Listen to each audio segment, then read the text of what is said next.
the root of Abraham or say Abraham as a four. Abusia for ye besan ama munyina akwaba na fe ye de encha sonko nso e de mamunyina ye fasa akonya yinso nso na ya da munyina asese de biarada mode mafidie editor London Ghana memenda akwanwefo Sabbath school na fe trosemu empensempensemu na kotai munyinara ye no esua Genesis anase mfitiase enwoma no ye ne waye adusua ne bebre ene na otwi mu no yadru adusua ne mfimfin ye wadusua toso ensia na trosem no nso na Genesis no nso yadru no mfimfin pa ebe de pa ye so hwe adusua na tifi asem na o se Abraham asefo se yabehu Noah nasefo ne ehu a won toato aso no se ye behwe Abraham asefo ntia ewiase abakosam no ahuri ababesi Abraham so sesia eno saa na otwi mu ye pese ye no esua ye twe ho abasesia.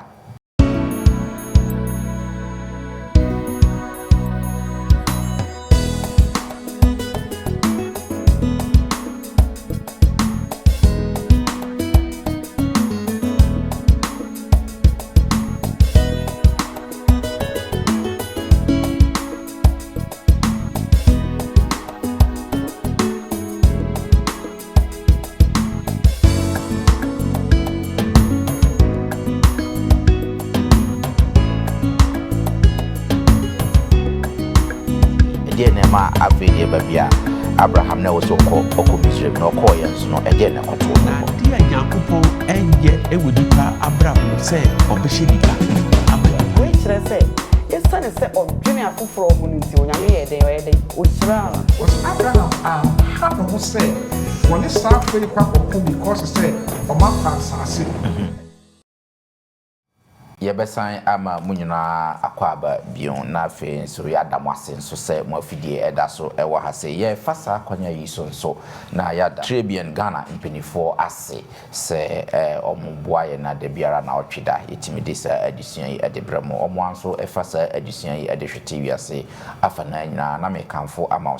se wo mo asonku bia opese ode boatre bi ya na obetimi afre number bia ye de betwe mfoni no so na oni obi adinkomo Trebi and ye kanfo no tuturu dia ma sanse sa adwumakuo yi eye ankronkro adwumakuo mafa to mo se Nyankopon asem de o mebo ne dawura kye wiase afa na nyina na se ne yenim no ebia na wo de nyame asem no wontimi mfo ano nka wo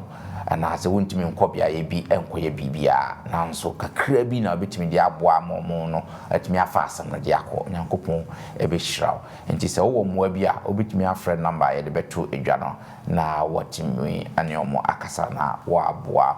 omo.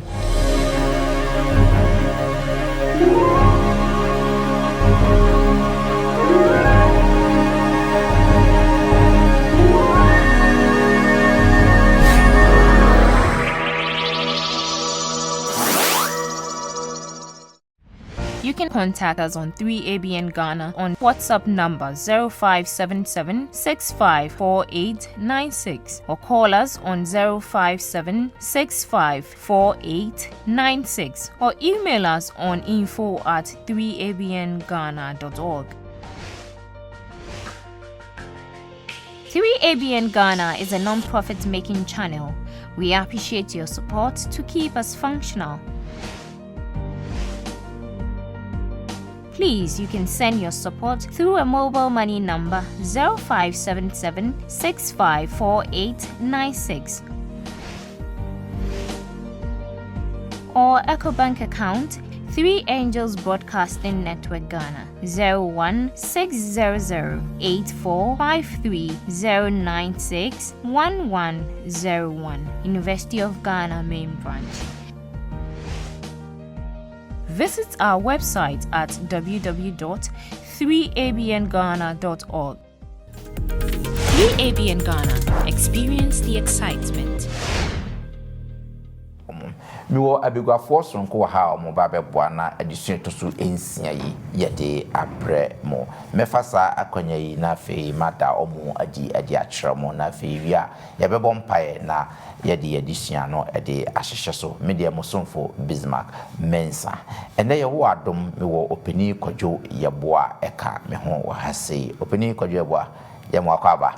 yɛda so sɛ ndɛ nso yɛto nsa frɛ wo wode ɔdɔ abɔ ɔdɔ mu sɛ yɛmfa adesua sɛ mfa mbrɛ yɛn akyiefoɔ ne yɛahwɛfoɔ nyinara yɛde wase nyankopɔn nhyira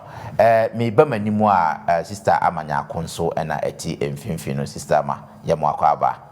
great yɛda ase sɛ ne nso waba se yɛmfa adesua yɛmbrɛ yɛ akyiefoɔ na meba neɛ wɔte me nkyɛn so ha paa yi nso a Pastor George Asiama nso ɛna te me nkyɛn ase pastor yɛmo akɔ aba. Yes, great yɛda ase sɛ ɛnɛ nso maba me yie sɛ abusuafoɔ nyinaa ɛho ɛyɛ sɛnea nyame abɔ yɛ ho ban saa na tiefoɔ nso me yie sɛ onyankopɔn nso abɔ ho ban nkate ni na mema openi kwadwo yɛbo a ɛmmɔ empire na afei yɛnhwɛ yɛdesua no mu agyirifoɔ mu yɛbɔ mpaeɛ twiri apɔ yɛda wase ɛwɔ akwanya soronko de aba yɛn sɛ ebi so yɛ hodimdeɛ saa bere deɛ ɛsrɛ ho konkro kyerɛkyerɛfoɔ so bɛdi yɛdim ɛwɔ adesua mu kasa kyerɛ yɛn yɛde atiefo nso wuti yɛhyɛ wo nsa bie nyinaa adwene mu ma yɛnte aseɛ ɛne nhurumu ɛwɔ Kristo Yesu din mu adom ne nti amen yo mesama mu nyinaa akɔ aba yɛhwɛ yɛn adesua no yɛhwɛ adesua ɛtɔ so nsia ɔse Abraham asefoɔ sɛnea yɛhu Noah asefoɔ no and then so yɛwɔ Abraham asefoɔ yɛnka abɔsɛm no yɛfa firi Hebrewfoɔ nwoma no ɛkyɛ yɛdu baako yi mu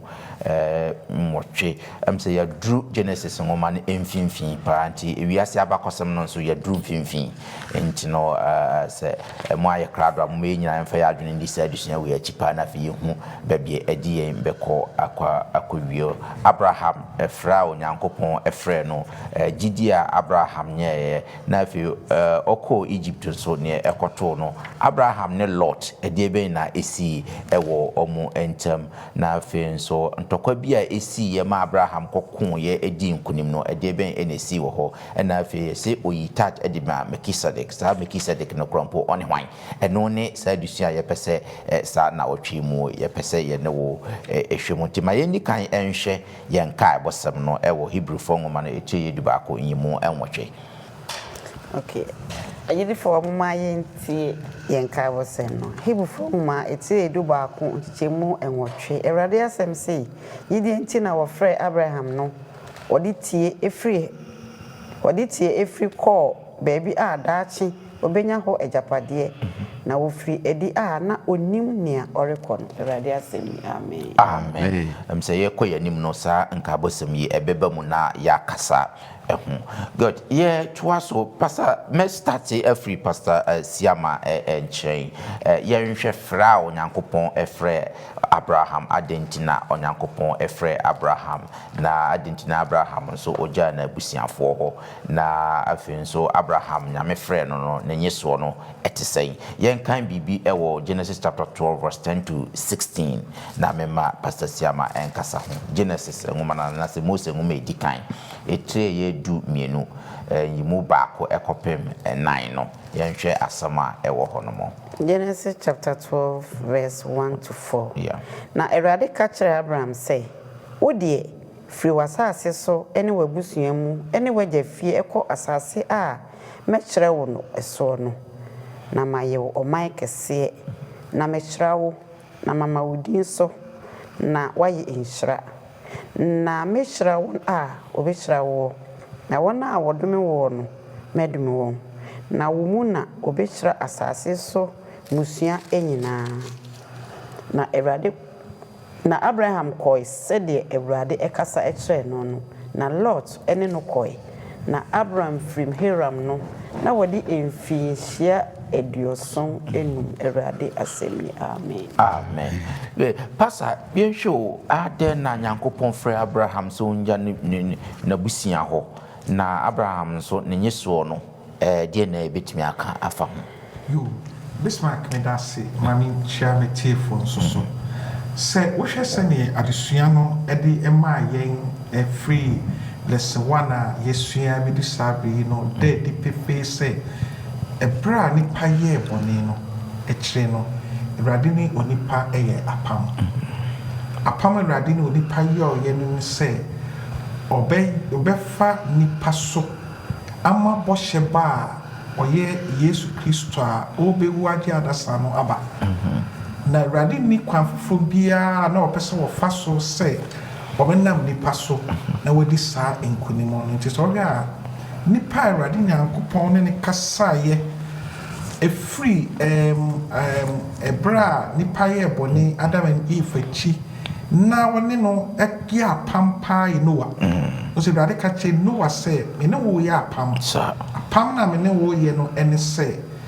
me yɛ adaka bi na me de nsuyiri ɛbɛsɛe asase meka sɛ adesua a ɛtɔ so nan mu no ɛda adi sɛ Onyankopɔn kae apam a ɔne onipa ɛyɛ ɛbrɛ na Noah ɛwɔ adaka no mu nti nsuyiri n'akyi no yɛante baabiara biem sɛ Awurade Nyankopɔn ne nipa ɛkasae ɛkɔsi berɛ a yɛhu sɛ wɔne Abraham ɛdi nkitaho na Onyankopɔn nkitaho a wɔne Abraham di yɛ no nyinaa no yɛ bɔhyɛ a na wahyɛ wɔ nipa sɛ ɔbɛyɛ nipa bi ama nipa ɛwɔ asase so ɛno nti no Awurade Nyankopɔn ɛfa Abraham so nti wotieti akenkan sɛm no ɔsi mpɛ sɛ mehyira wo na mehyira w'asefoɔ nso so sɛ ɛbɛyɛ a w'asefoɔ bɛdi yie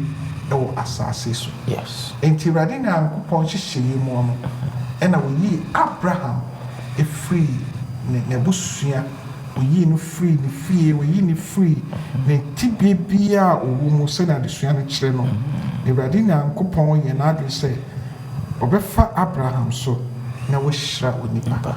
adesua no sɛ Awurade ka kyerɛ Abraham sɛ kɔ go saa na Awurade ka no sɛ go firi fie firi w'abusua mu na ɛkɔ saa word go no adesua no da adi pefee ɛma yɛhunu sɛ ɛwɔ botaeɛ bi ɛnyɛ gye sɛ go kwaa because ɔkyɛ sɛ Hebrew kasa a wɔde twerɛ the word go no ɛyɛ lake lakas sɛ na osika no kyɛ sɛ go empty yourself ma wo ho kwan na memfa wo nyɛ biribi ma wo ho kwan ma nkonimdie bi mmra ma wo ho kwan na memfa nhyira bi ɛnhyira nipa ɛno na Abraham te aseɛ anasɛ Abraham te aseɛ ɛmaa ne ho kwan ma Awurade de saa ɛhyehyɛeɛ pa no ɛbaeɛ sɛ bɛyɛ a onipa ɛbɛnya nhyira anasɛ bɔhyɛ a Awurade Nyankopɔn ɛhyɛ ɛho bɔ ɛde ma onipa no ɛno nti Abraham yɛ sitie sɛ na adesua no kɔ so wɔyɛ sitie ma Awurade asɛm na ɔkɔɔ kɔ a na wɔn mpo wɔnnim baabi a na ɔrekɔ nanso so ɔyɛ sitie ma Awurade asɛm na ɔkɔɔ ahapa ne hiame sitie ɔtie Awurade asɛm ɔtie Awurade ani ɔmaa ne ho kwan agya ne mu paa ne ho akyi na Awurade nso so ɛhyira no ɛwɔ bɔhyɛ a na wahyɛ no ama ne nnɛ ne mmienu yɛn nso so yɛaba bɛyɛ ɛkyɛ ahennie no ma bi a na Awurade Nyankopɔn ahyɛ ho ɛbɔ no nti Bismarck wobusa me a Onyankopɔn de frɛ no bae ka kyerɛ Abraham sɛ kɔ na mehyira wo ɛyɛ nhyira Awurade kaeɛ Abraham so responde responde bɛɛ na ɔresponde yɛ ɔyɛ sitie ma asɛm no na ɔyɛ sitie ma asɛm no so no bɔhyɛ no nso so ɛbɛn sɛ ɛkaeɛ great yo me da say pastor wayɛ adeɛ paa nti no abusuafoɔ sɛneɛ pastor akyerɛkyerɛ mu no Onyankopɔn ɛfrɛ Abraham ɔno nso ɔyɛ sitie ɛde ma Abraham nti no baabi a na ɔrekɔ no na wɔnim deɛ nanso na Awurade ɛnenim baabi a ɔrekɔ nanso ɔkyerɛ na ama no kɔ ɛkɔpie baabi a ɛwɔ sɛ ɔkɔ yɛntoa yɛn adesua no so na afei yɛnhwɛ sɛ wotoa so a wohwɛ Onyankopɔn frɛ Abraham no ɔse na Abraham ɛnyɛ mfinhyia 75 aduoson enum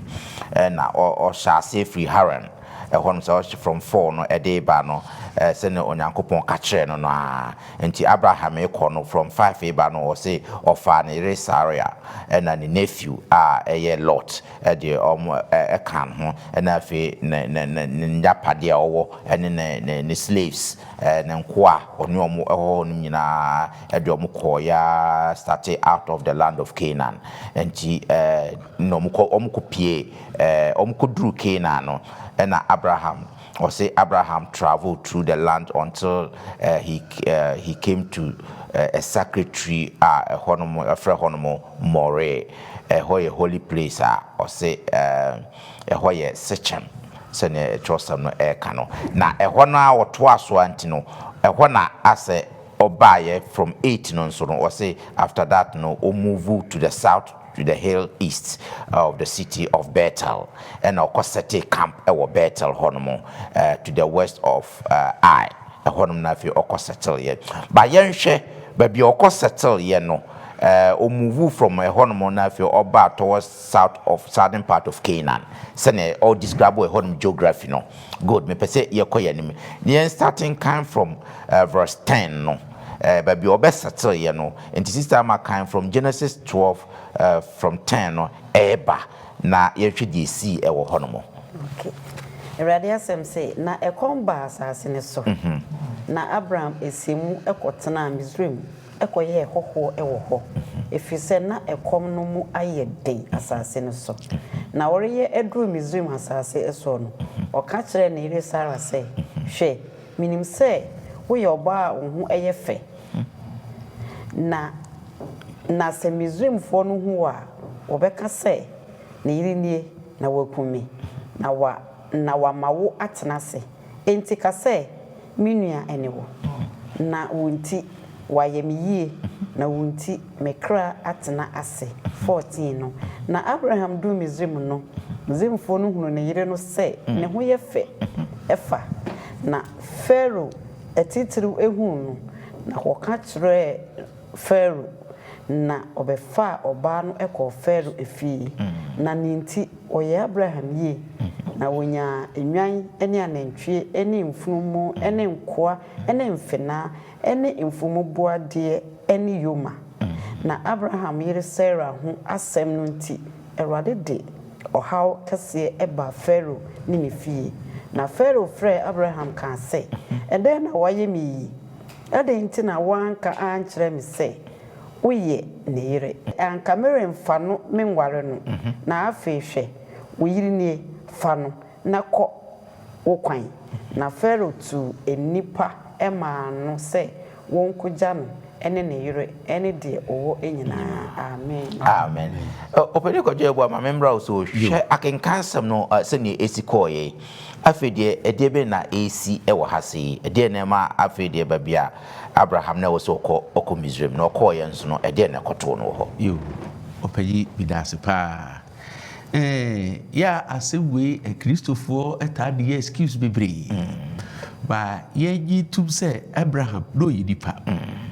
na dia Nyankopon enye ewo nipa Abraham se obehye nipa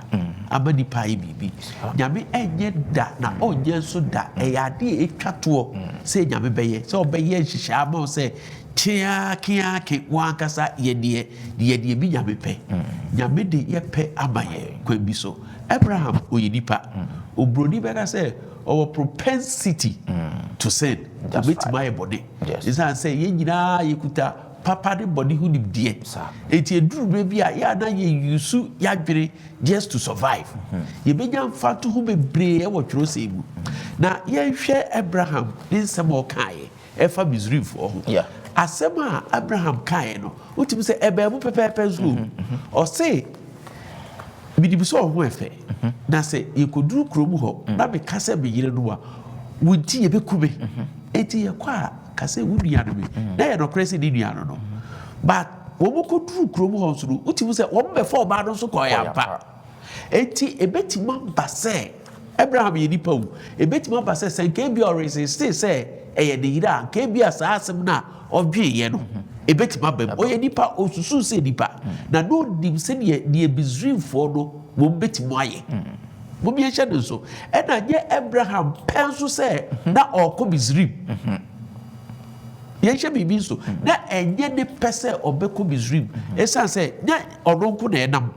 na odi de wo fa se ne mboa eti enkoa enti Jesse imagine say asase asabi nsuo to so edipa kura nya bia di na campese emboa enti na eye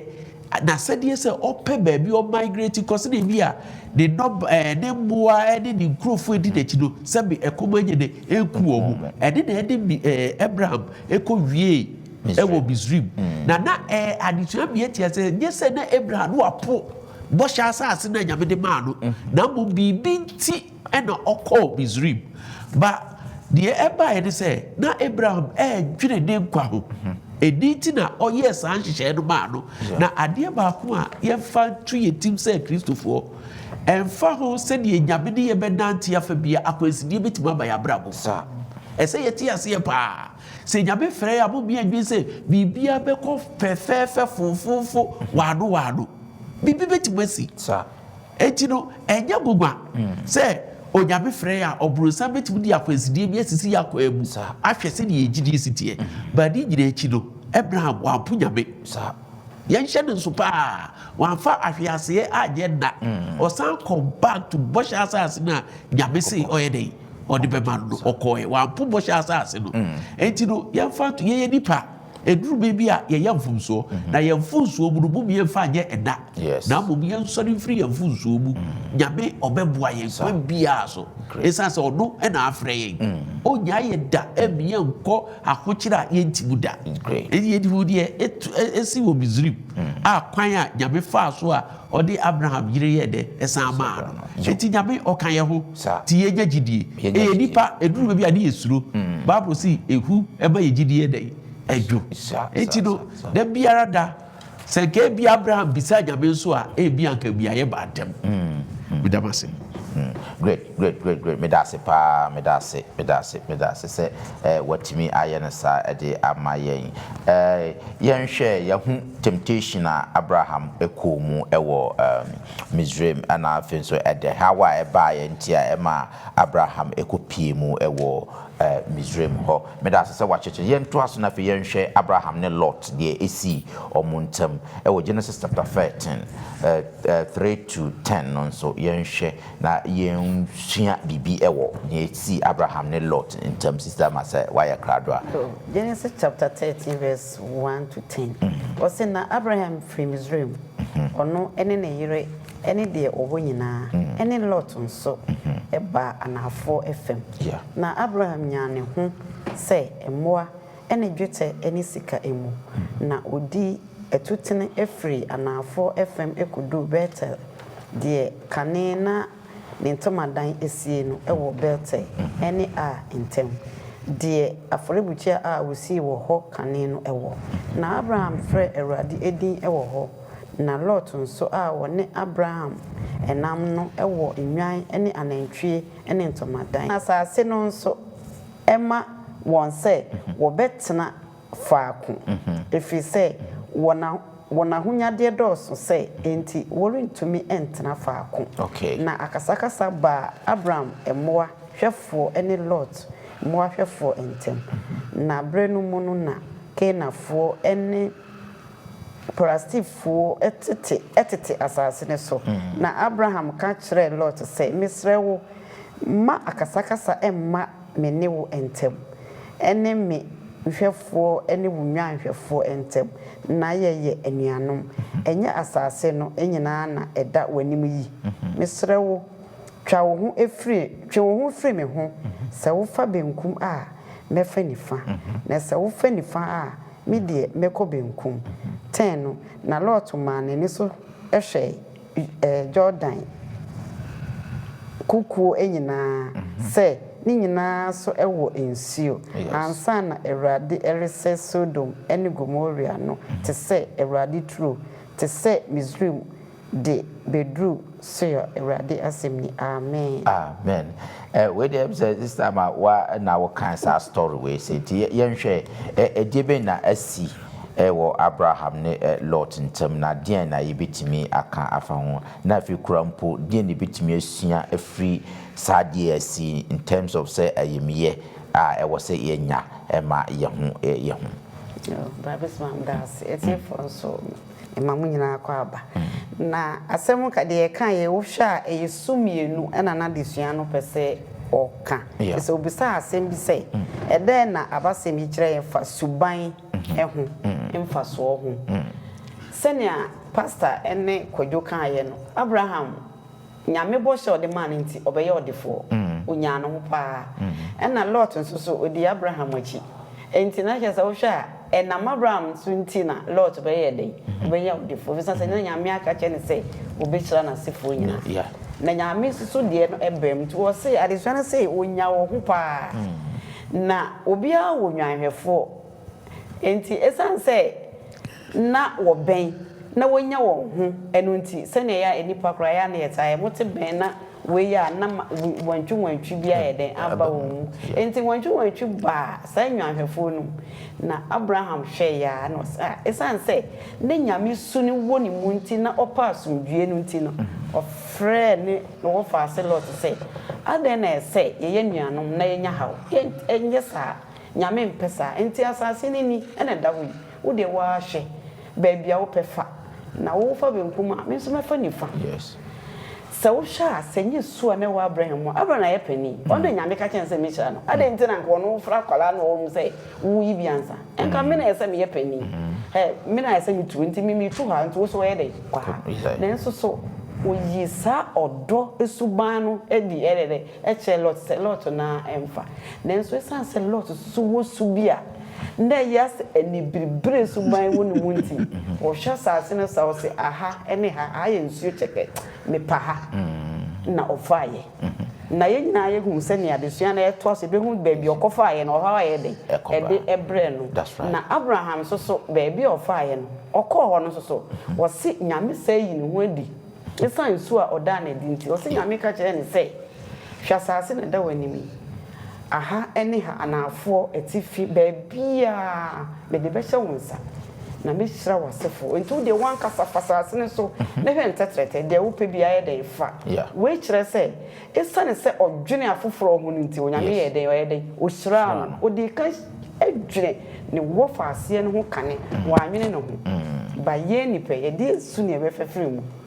de bia wo bia ye me first se me nya bia ade interest am de koma me nua exactly but Abraham anje sa de no o hye se ne nua no anase ne wo faase no obenya bi ama ne ho ato no ansa na ono aye de wonya bi eyesu nyame su sa na nyame tie esan se enu nti no de ndoba na ye de e mai nti eyesu nyame hwehwe se ye nyina ye benya sa esu no ye benya homobro ama afofo na ye dwene afoforo ho esi yan kasa ye ho but enne ye wiase no ye nti sa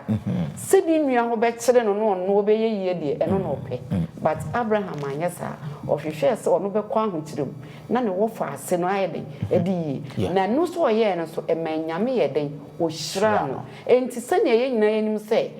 omanu ewo enhyira ese oje sana Abraham ye den oyeye o se de ode mamobrofo bia na ode fam den erade enti Abraham de fam ye nanso nyame ye den ode dodo no aye den e kan no enti ye ni pe no se suru na se tran ye mu se ye be ma afoforo yi edie ho aye den e hia ye enu na nyame pe ndamasa jo that's pa eno nso na aboyen say ye be ma afoforo yi edie no because meme no dosu ewe emu de bia no bibinya sipe no anya adwene ho first wonya yi ho mfiri mu a ya etawo quotation bia ya na ye quote no ku my common onya papa my common no the sa quotation no ye de camouflage bibia na afi ye namu a ye ma yetirimu aye den no ye pese yetirimu ye den ani abosa quotation no nyankopon kora mpo se my common no ma o mi obi ye ka bibi sa na menzo nka bibia nso sa do yonko na that is it any bible ye pe trimoni abwa ya sa na ya ye ka great Abraham anyesa wo hwese na akenkansa no ka o catch a lot so on peke de ono de so peke o de claim kurampu no no obekwa na akakota isi nyina e bompa ese nyankopon ma yesasu ni bi ne ntimi enda na di yanto aso na fe yenhwe ntokwa bi a esi ye ne nkunimdie bi nso a ebama Abraham ewo sa abasemi mu ewo Genesis chapter 14 in fact obetimi a nka ewutie ya tra na kan 14 nyina but yen started from 11 to just 17 no na fe mema pastor Asiama encheche ye niema bi mu ewo honomo enti kan Genesis chapter 14 verse 11 to 17 okay Genesis 14:11 to 17 wose na ofa Sodom ene Gomorrah eniema enyina ene won enuane enyina edisim ekoi na wofa Abraham nua eba Lot a ɔte Sodom ene na hode ekoi na odwanhwefo bi beka kyerɛ Hebroni Abraham a ɔte Amroni Mera Esko ene nua epumu enso na wone Abraham wo apam na Abraham te se wafa ni nua domum no ɔde mmarima a wɔwɔ wɔn ene efie ahasa eduowotwe emu etu osa etin wɔn ekodru dan na wɔne no ekon na wɔne ne nkoa eche wɔn no ho eche wɔn ho emu eba wɔn so anafo anajo na obebobɔ wɔn na wɔtae wɔn ekodru hibo a eda Damasco benkum eno na ɔde enema a bacho na ɔde enema no enyina ene ne nua Lot ene ne enema a emmoa eno enso ene nkrɔfo no esane ebai na osane efri adiama osane Afrika adiama ene ahemfo a obeka ne ho no ekum no na oreba no Sodom hene efri kohyia no ewo sawa bonhwa a ene ohene bonhwa no emu ewo Erade asem amen amen great entina pastor chechemu ewa ha say ye hu say Lot achusu in a part and I am say how be akono na yachi Lot no mum na Abraham akodisa adwuma we ho no mo asam na etesen yo me da se be bismakia nganta amanso so ase woni cheche mu a wode mai wo bra ntawantawa di ba Lot ne Abraham tem na Abraham maturity abroni be ka se wo show ye na oma na wo fa ase no etu anamon bi ma on su di echi e ya de ahia onyam so mu pa that's say what cheche mu so ha Bible there di pefe me hu say and to kwa edi kan ba asase so a record on the Bible mu ene sa efawe so I say amaman nu bi ene ka wo bo mu Sodom yo ma de so many Babylon for Babel for ebe kwa kokon entokwa bi na ntokwa na omo ekokon ye no mu no na ebe ba ya ba be fa Sodom fa ho ba bi ma Lot ene na sefo ekonom fam na fa say atamfo yi fa won se wo de won ko because ye kokon a we no ka se sabuti nyema wo mu nyina ko the Lord any bra ye no any fa so a we ne free one no any say ye fa no mu nenso Abraham an hwewe no mu Abraham ye na adwen se obetu anamo na wakoje ni nua na de bi pa adesua ne da di a me pesa me ne wo kye ne say was Abraham an ha no ho say woni safo yi kwa kokko because say o ma fansase e na wo kwa koje nyo na Abraham hweye Abraham focus na ne ye ni nua no ne japade e wo mu ti kofo no mfa no mu no ti wo mo e kokoje unua no free wo mu nse that's right one boda but Sodom asase one boda but ni asase ne twa because na onim say that dia shenebo sa what the asase ni na be mo ne asefo ti na wa ye kom train Erade no wo train Erade bo hye se ebebe mu sane yakenkan samo yakenkan gidie akenka Hebrew fodu ba ko no de maaye no because no se bo hye no beba no na wo hwe enti adesua no efa wode maaye ha enina ne se Abraham hyehyeye mu nyina ne se me hwa ade ba ko pe Erade de si manim eno na me edaso eno na me pre ena yehwe ena yewiase ye ti sabi no nipa ni bring ma bring sa nipa sabi won fa so be kum ni nia na wafa asase enne ebusua adede asase aboso niam be bring na ekoso ba de yegre fi se Ewrade nya kupon bo hye ne hye ya wa ya ma ye no se but asase nyina ma ye enche Yesu beba bibia ba bedi yensemo na enso so hwe ahopra ye pre Abraham de ne ho to bo hye ne so yes ade ne ho to bo hye ne so no so Ewrade ema no ye kundifo yo me da se pa se pasa wa ye na sa ye da wase pa ogidifo ye gusuara ye hwe Abraham asefo no se ne Abraham nso ne de no hwe ase ye hwe Abraham ko okon no ba ye no bibi esiye hwe Genesis chapter 14 18 to 24 no na fe memma openi kwadwo eboa nso enkasa ho Genesis chapter 14 18 to 24 okay Genesis chapter 14 18 o se na Salom hene Mekisade edi pano eni bobisa ebre no na woye osrosro ni Nyankopon sofo na ohyira no se osrosro Nyankopon woye osro eni asase ewura no inhyira enka Abraham na inhyira eni osrosro ni Nyankopon ode watamfo ahye wonan ase na Abraham emano eniema na Abraham anema eniema no enyina mu nsodudu na Sodom hene eka kire Abraham se fa nipa no emame na fa ahode eno na Abraham ka kire Sodom ehene se mema mensa eso ma kire Ewurade osoro Nyankopon woye wosoro ni asase ewura no se efri asawa so edikosi empaboa homa eso mmere mfa bibia eye wodia na oka se mena mema Ewurade enya mena mema Abraham enya ne ho gidie merentie no edi pacho gidie emrantie no edi eno enko ene emerima wone me ekọ eno ani esko ene Miriam chefa na wonna memfa won enche Ewurade asemni amen wait ye show why ne Melchizedek ya openi kwadwebwa ye bo ni din chosem ni dia dance se Abraham so eyi entududu edema sa onipa yi one ne hwan yo medasi opegi se ye hwe chosem bu eni adisuya me ati ase se abri biara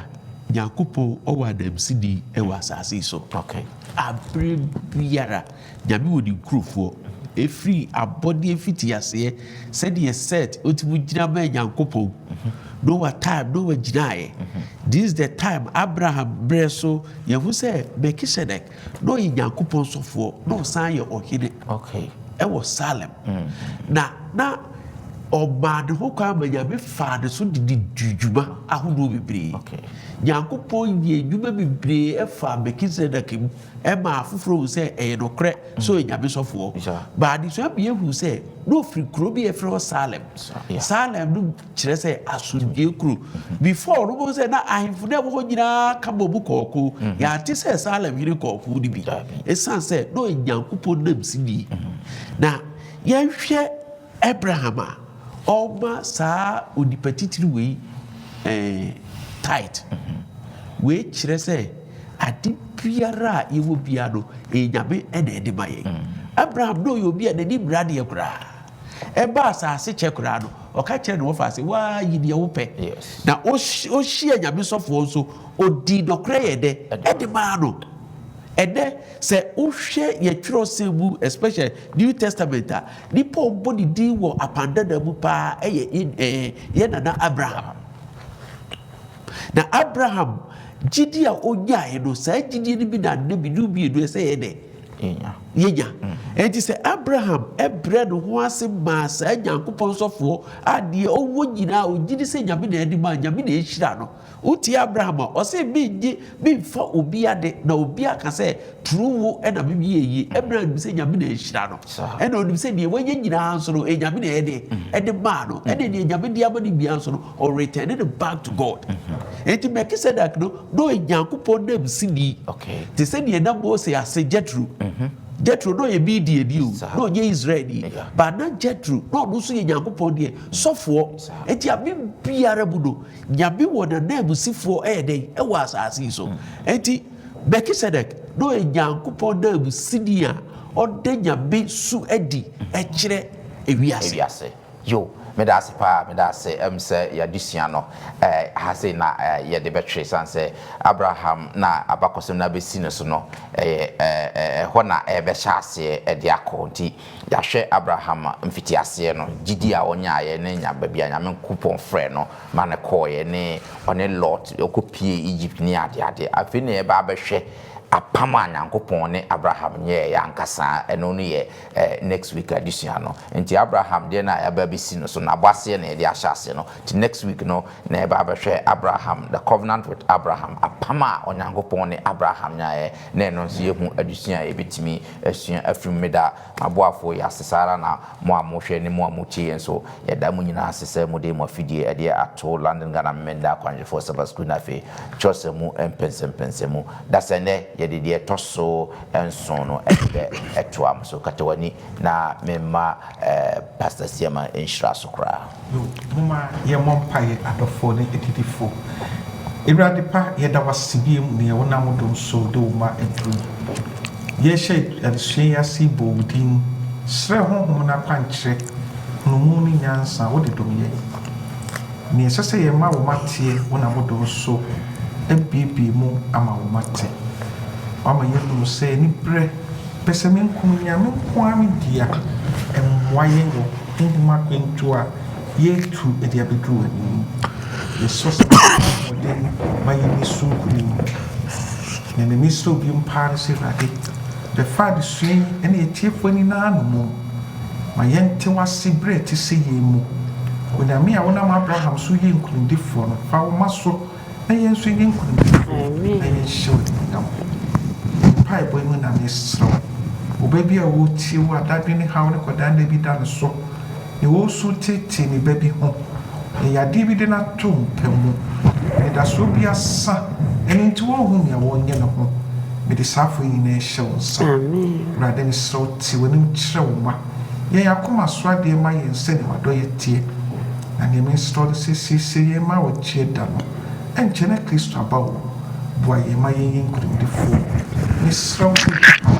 ene so ma ye no wasab nye wo fe na ye kuma mu komo so ni wade ni na mu Jesus Christ today amen amen